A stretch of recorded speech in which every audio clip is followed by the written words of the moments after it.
আসসালামু আলাইকুম। মমতা রেসিপির ধারাবাহিক টিউটোরিয়ালে সবাইকে স্বাগত জানাচ্ছি। আজকে আমি আপনাদের জন্য একটা সহজ রেসিপি নিয়ে এসেছি। খুব সহজভাবেই ঘরে থাকা উপকরণ দিয়েই আপনারা টমেটো সস বানিয়ে ফেলতে পারবেন। আমি খুব সহজভাবে অল্প সময়ে এটি বানিয়ে দেখাবো।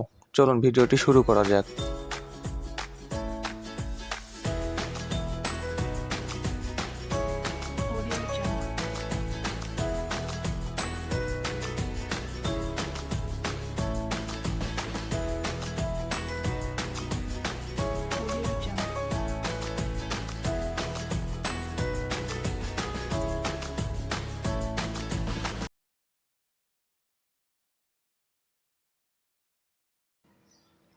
প্রথমে আমরা চুলায় একটি কড়াই বসিয়েছি, তারপর রান্নার তেল দিয়ে দিয়েছি, তারপর এখানে রসুন কুচি করে কেটে নিয়েছিলাম সেগুলো দিয়ে দিলাম।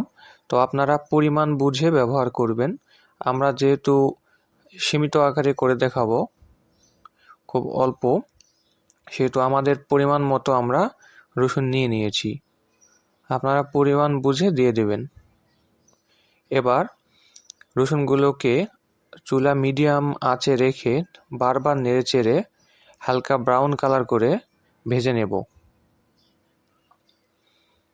আস্তে আস্তে নেড়েচেড়ে ভাজতে হবে যেন কড়াইয়ের সঙ্গে লেগে না যায়। টমেটো সস একটি পছন্দনীয় খাবার, নিশ্চয়ই সবাই এটিকে পছন্দ করেন। তো আজকে আমি এই রেসিপিটি বানিয়ে দেখাচ্ছি। এক ভাই কমেন্ট করেছিলেন তিনি বাসায় রেসিপি বানিয়ে খেতে চান, তো তার রিকোয়েস্টেরই ভিডিও এটি।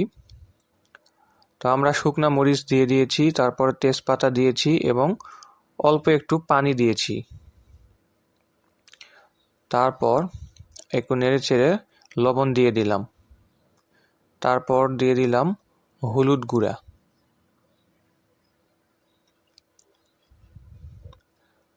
তো যেহেতু বলেছি আমরা ঘরে থাকা উপকরণ দিয়ে সসটি বানাবো, সেহেতু বাড়তি কোনো মশলা আমরা ব্যবহার করব না।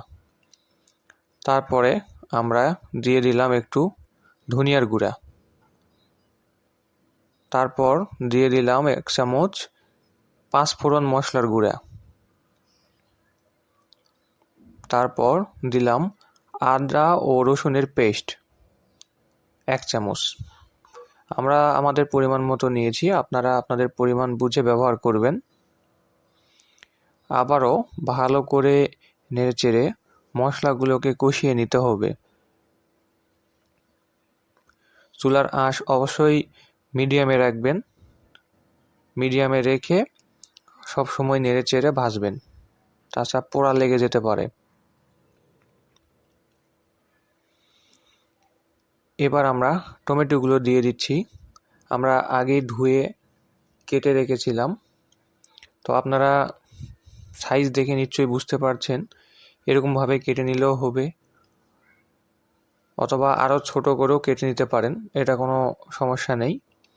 কারণ আস্তে আস্তে এটি গলেই তো সসটি তৈরি হবে।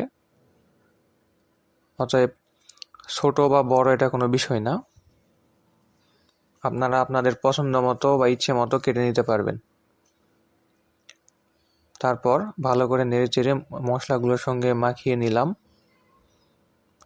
এবার কিছুক্ষণ আমরা রেখে দেব।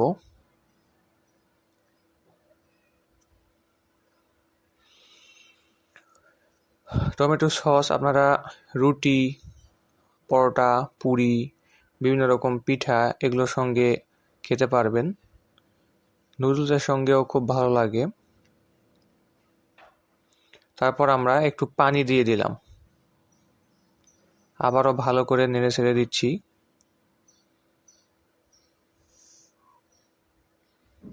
ভালো করে নেড়ে চেড়ে দিলাম। সস আমার খুব পছন্দ, আমি সস এমনিও খেতে পারি, আমার এটি খুব পছন্দের খাবার। আশা করছি আপনাদেরও খুব ভালো লাগবে, এভাবে একবার বানিয়ে খেয়ে দেখুন। ফিরে এলাম 5 মিনিট পর। 5 মিনিট পরে দেখুন পানিটি ফুটে গেছে। আবারও আমরা একটু ভালো করে নেড়েচেড়ে দিব।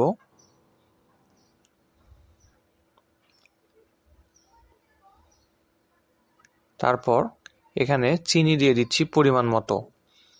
যদি আপনারা মিষ্টি খেতে পছন্দ করেন তাহলে পরিমাণ বুঝে দেবেন, আর যদি একটু টক মিষ্টি স্বাদ পছন্দ করেন, টক না আসলে ঝাল মিষ্টি, তাহলে সেভাবে ব্যবহার করবেন। আমরা অল্প দিলাম, মরিচও দিয়েছি, তো ঝাল মিষ্টি স্বাদটা আমার বেশি পছন্দ, তাই চিনির পরিমাণটা আমি অল্প দিলাম। আপনারা আপনাদের স্বাদ মতো ব্যবহার করবেন। এবার ভালো করে নেড়ে চেড়ে কিছুক্ষণ ফুটিয়ে নেব এবং একটু 5 মিনিট বা 3 মিনিট, সর্বোচ্চ 3-4 মিনিট রেখে দিন। জাল দিন মিডিয়াম আঁচে, যেন পানিটি কমে আসে। পানিটি কমে গেলে আমরা আস্তে আস্তে এটিকে গলিয়ে নেব।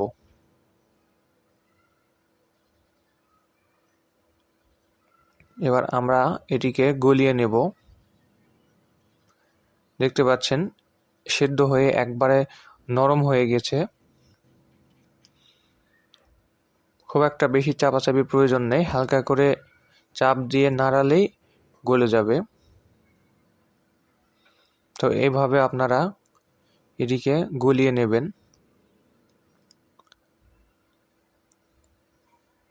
খুব একটা বেশি সময় লাগবে না।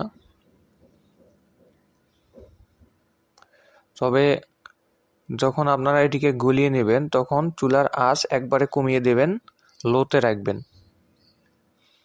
তাছাড়া ছিটকে হাতে পড়তে পারে।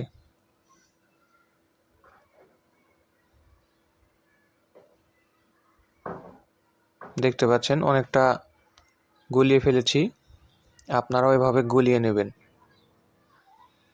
অনেকে কি করেন, গরমটাই ব্লেন্ডারে দিয়ে দেন, এমনটি করার দরকার নেই। এভাবে গলিয়ে নেবেন, পরে আমরা ব্লেন্ডারে দেব। যতটুকু পারেন এভাবে গলিয়ে নেবেন।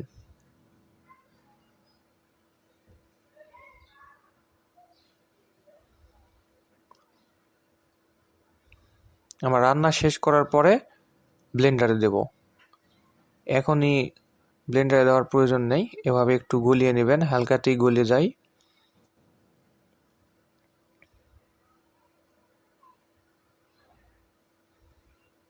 দেখতে পাচ্ছেন প্রায় গলিয়ে ফেলেছি। তো আপনারা ধৈর্য নিয়ে এভাবে গলিয়ে ফেলবেন।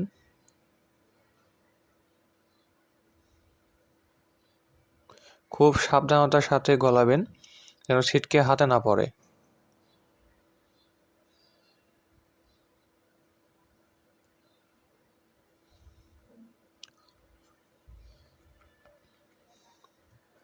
তো এইভাবে ভালোভাবে গলিয়ে নেবেন।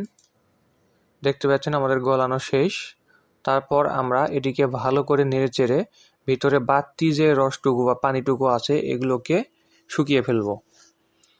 এখন চুলার আঁচ মিডিয়ামে রাখতে পারেন। ভালো করে নেড়েচেড়ে এটাকে একটু ঘন করে নেব। বারবার নেড়েচেড়ে নেবেন। আর এইখানে আপনারা মিষ্টি পরীক্ষা করতে পারেন, একটু টেস্ট করতে পারেন। যদি মিষ্টির পরিমাণ কম মনে হয় সেক্ষেত্রে আরও চিনি ব্যবহার করতে পারেন পরিমাণ মতো। আমাদের যেহেতু ঠিক আছে আমরা ব্যবহার করছি না। আবারও নেড়েচেড়ে দিচ্ছি। তারপর দেখতে পাচ্ছেন আমাদের সস কি পরিমাণ ঘন হয়ে এসেছে। এবারে আমরা এটিকে একটা বাটিতে নামিয়ে নেব। দেখতে পাচ্ছেন কি পরিমাণ ঘন হয়েছে। এবার চাইলে এভাবেও খেতে পারেন, আবার চাইলে ব্লেন্ডারে দিয়ে আরও মিহি পরিমাণ করে নিতে পারেন। তো আমরা এখন ব্লেন্ডারে দিব। ব্লেন্ডারে দেওয়া দেখাচ্ছি না, ভিডিওটি আর লম্বা করতে চাই না। এখন ঠান্ডা একটু হয়ে এসেছে, পুরোপুরি গরম নেই। এই ক্ষেত্রে আপনারা ব্লেন্ডারে দিতে পারেন। ব্লেন্ডারে দিয়ে একবারে মিহি করে বয়মে, কাচের বয়মে এটিকে সংরক্ষণ করতে পারেন, অথবা বিভিন্ন বাটিতে করে ফ্রিজে রেখে এটাকে সংরক্ষণ করে ধীরে ধীরে পিঠার সঙ্গে, পরোটার সঙ্গে, নুডলসের সঙ্গে খেতে পারেন। তো এই ছিল আজকের ভিডিও। পরবর্তী ভিডিও দেখার জন্য আমন্ত্রণ জানিয়ে আজকের ধারাবাহিক ভিডিওটি এখানেই শেষ করছি। আপনারা যে বিষয়ে ভিডিও চান তা আমাকে কমেন্টের মাধ্যমে জানাবেন। ভিডিওটি বেশি বেশি লাইক, কমেন্ট, শেয়ার করে আপনাদের বন্ধুদেরকে জানিয়ে দেবেন যেন তারাও ভিডিও দেখতে পারে। তো ধন্যবাদ। আসসালামু আলাইকুম।